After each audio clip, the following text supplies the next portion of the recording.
সর্বশেষ scorer starting তারকদার fielding করলেন, এবার থেকে কোনো রান হলো না। রান দেওয়া ছিল তার 142, 4 উইকেটের বিনিময়ে। বোলার জোশী দিয়েছিল লম্বা বল ছিল মাথার উপর দিয়ে, আবারও সর্বোচ্চ আর ওই যে সর্বোচ্চ একটি ছক্কার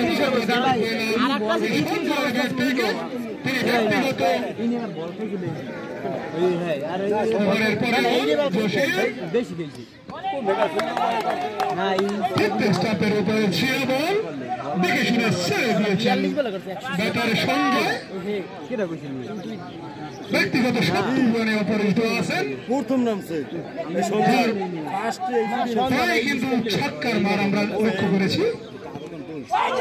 ওভারের পরের বল স্টাম্পের সামান্য বাইরে দিয়ে ইনসুইং করে ভেতরে ঢোকার মুহূর্তে খেলতে পেয়েছিলেন সঞ্জয়, কিন্তু বলটার ব্যাটটি ফাঁকা দিয়ে উইকেট কিপারের গ্লাভসে এই বল থেকে কোনো রান হলো না। রান দেওয়া ছিল তাই, সামনে খেয়েছেন প্রস্তুত বল চলে গেল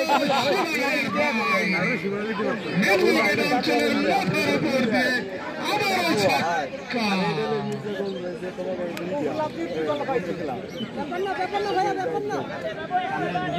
হাজার হাজার দর্শক শ্রোতা কিন্তু এমসিসি গ্রাউন্ডে আসছে দ্বিতীয় কোয়ালিফায়ার ম্যাচ উপভোগ করছে।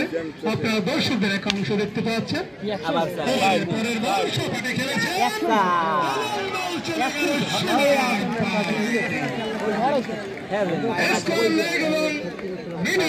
মাঝামাঝি জায়গা দিয়ে গড়িয়ে গড়িয়ে চলে গেল। ব্যক্তিগত 80 রানে অপরাজিত আছেন Sanjay. Tiger club Mirzapur fielding এর কিছুটা রদবদল।